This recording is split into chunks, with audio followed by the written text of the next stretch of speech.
Joaquin Phoenix play him in the Hollywood biopic Walk the Line. An Arkansas farm boy who comes out of poverty to enjoy fantastic success alongside fellow Sun Records star Elvis Presley, only to engage in years of drug-fueled self-sabotage that destroys his marriage and nearly kills him, before, by the grace of God and June Carter, he gets his shit together, records a live album at Folsom Prison, and becomes a superstar. It's the classic rise, fall, rise narrative, with all of the ingredients of a big-budget feature film version of a VH1 Behind the Music episode.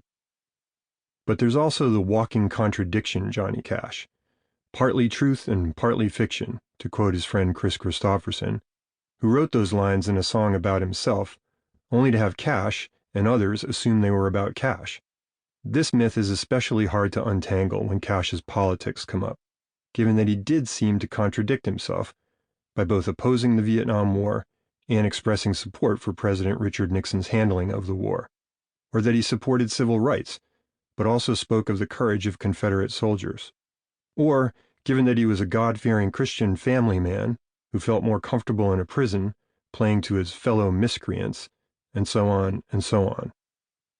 And then there's the blank screen Johnny Cash, the one on whom we project our own identities, political and otherwise. Like my auction debate partner, we fans have a habit of finding something in Cash's lyrics, an image, that resonates with us and assuming that he is just like us in every other way. Or we see him as his own son claims to, non-political, and a patriot with no public political party affiliation. But that's just another of the Johnny Cashes, the one who brings everyone together, who would not risk alienating any segment of his audience by embracing a political identity.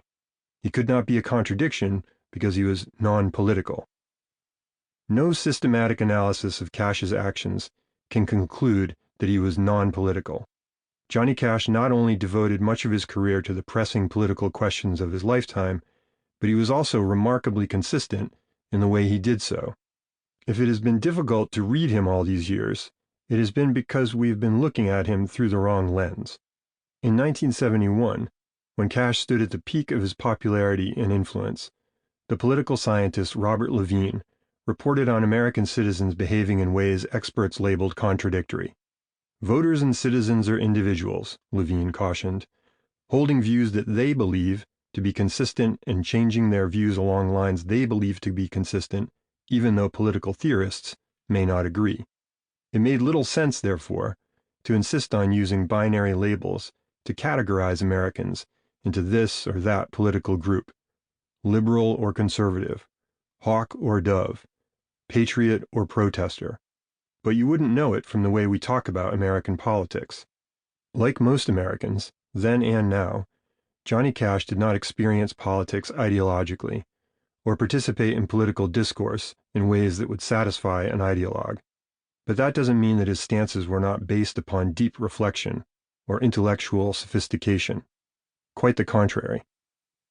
Johnny Cash practiced what I call a politics of empathy. He came to his political positions based on his personal experience, often guided by his own emotional and visceral responses to the issues. In the same way that social movement theorists have written for years now about the role of emotion and storytelling in mobilizing for one cause or another, Americans often engage political questions on the basis of feeling, not doctrine. It makes no sense to apply a one-size-fits-all standard to explaining a person's politics when we know that we are not all one size, that our personas, political and otherwise, are forged in the crucibles of our own experiences. Naturally, that makes it hard on those who set or accept the parameters of normative political categories.